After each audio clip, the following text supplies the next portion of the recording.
Hey guys, this is Manifesting Better, and I'm back with another video and another topic that needs to be addressed.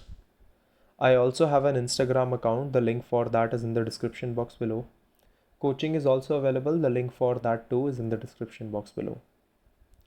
The topic for today's video is something, so I make my videos based on topics I get requested on by people from Instagram. So when I put a question answer box or like a Q&A session, I get these topics and that is where I make the videos from. So the topic for today's video is why cannot I stop reacting?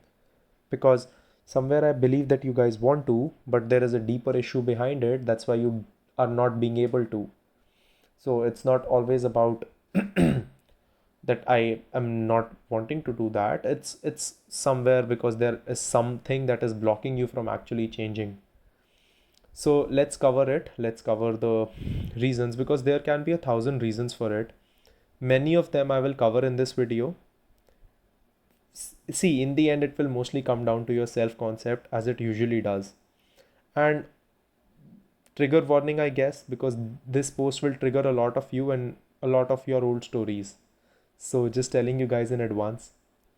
All right. So the first reason and a bigger reason is just that you don't want to stop.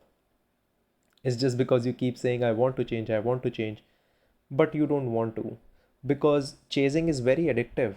It's like a bad habit that you have gotten stuck to, and it's that rush that sometimes we get from being desperate. And that is addictive, can be very addictive sometimes, right? It's just like any other bad habit, smoking, drinking, that you stick to and you want to leave, but you just don't want to leave it bad enough because the rush that you get from it is very good and very high, right?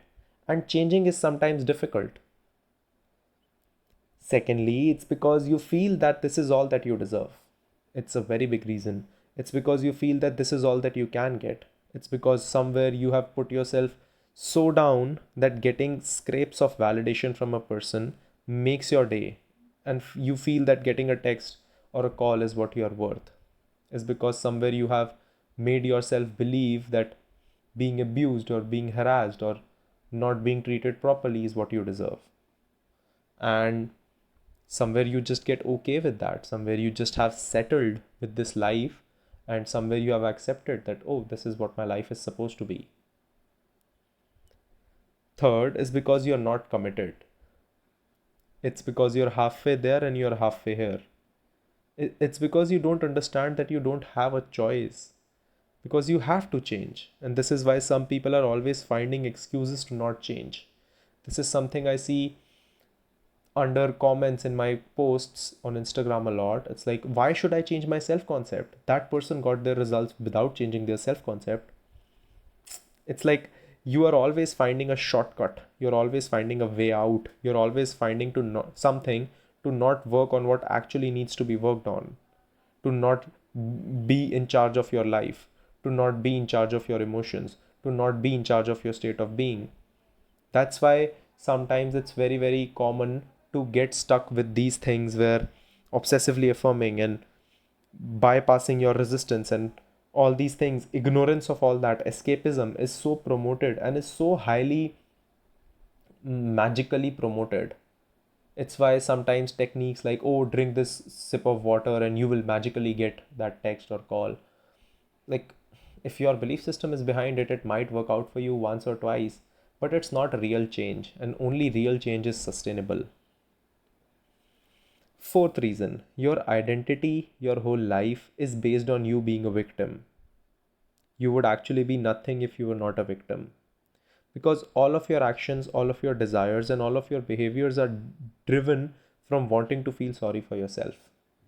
This is a very, very sensitive topic for some people because it's when we are when we grow up in a family or when we have a childhood that was not ideal, where we were maybe abused or did not get the right attention, or maybe we were taught that love is supposed to be something bad.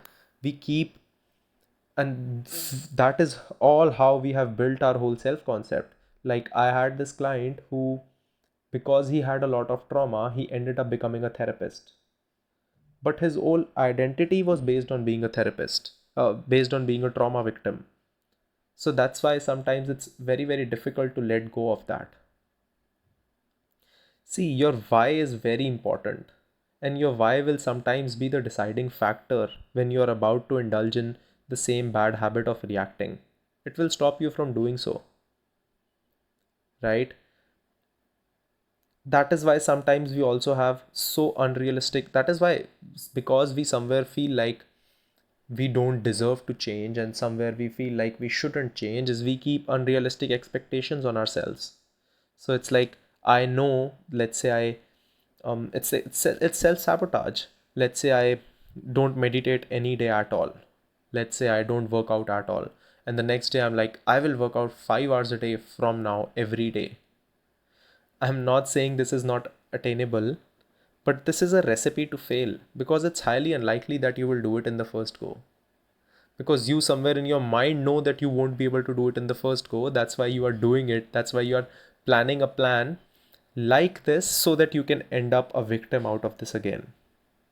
So my suggestion would be to start small.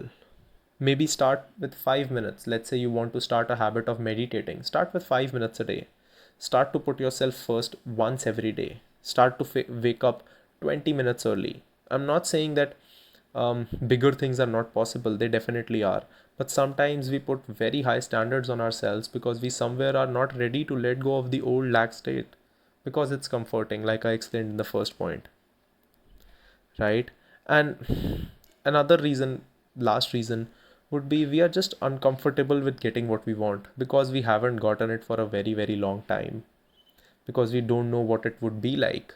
Sometimes for people who want to be in a relationship, they are just so comfortable while being single that they don't feel that getting into a relationship is for them, even if they want it, because they will have to let go of some habits to actually get into that relationship, right? That is why Neville constantly used to say that you need to have a burning desire.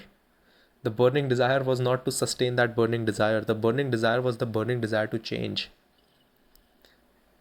See, change yourself. No matter how many posts I make, or Neville makes, or your favorite YouTuber makes, or your favorite Instagrammer makes, it's like that wouldn't matter. They will just be telling you to change yourself. And I intend that you finally see that. It's like you have a key in your hand and the lock is in front of you. You don't use the key, but you start blaming how heavy it is, how useless it is, how it won't open the door even if you tried it, how the person who made it is stupid, how the lock shouldn't have a key, how the person who didn't have a lock on their door was lucky. And then you ask yourself, why isn't the lock opening? I hope you get what I mean. I actually intend that.